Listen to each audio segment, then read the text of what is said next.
হয়ে গেছে, কিছুটা বিদ্যুতে, কিছুটা রাজাদের যুদ্ধে। কিন্তু এই হাইডেলবার্গ ক্যাসেলটাই একমাত্র একটা জিনিস যেটা খুবই পুরনো, আর এই জায়গাটা পুরনো জার্মানির একটা সিম্বল। চলুন দেখি।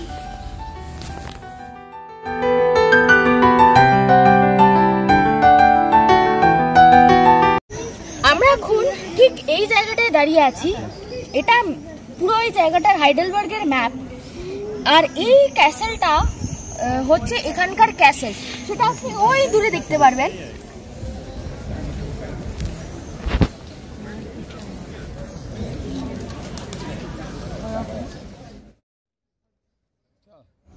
আমরা এখানে এখন এই রাস্তাটা দিয়ে হাঁটতে হাঁটতে এই চার্চে পৌঁছাবো।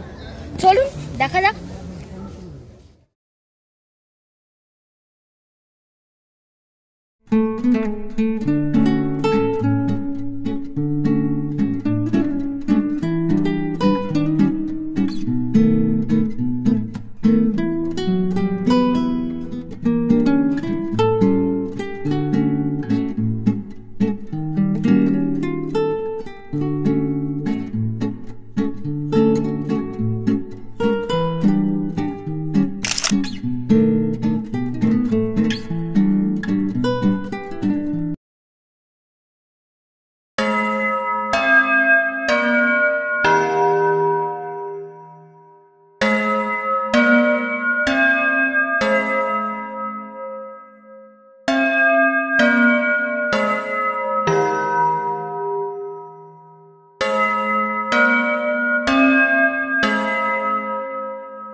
জার্মানিতে ব্ল্যাক ফরেস্টের কাঠ দিয়ে তৈরি হয় কুকু ক্লক, আর কুকু ক্লক জার্মানিতে একটা খুবই ফেমাস জিনিস।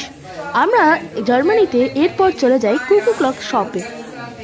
এই কুকু ক্লক এমন একটা জিনিস যেটা 1 ঘন্টার অন্তর অন্তর একটা পাখি বেরিয়ে আসে সেই ঘড়িটার ভেতর থেকে, আর তার সাথে মিউজিকও বাজে।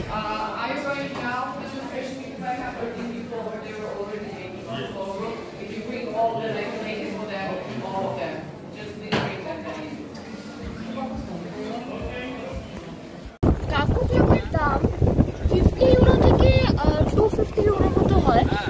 যদি ভালো কাকু ক্লক চান তাহলে 250 ইউরোতেই পাবেন, তার নিচে পাওয়াটা মানে খুবই ডিফিকাল্ট। নাহলে এমনিতে ভালোই। এই যে কাকু ক্লকগুলো এটা পুরোপুরি এই ব্ল্যাক ফরেস্টেই তৈরি হয়।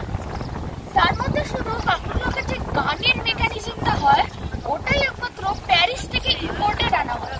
তাছাড়া কাঠ বা পাখি বেরোনোর মেকানিজমটা পুরোপুরি এখানে। আজকের ব্লগটা এখানেই থাকছে। পরের ব্লগে আমরা চলে যাব সুইজারল্যান্ডে।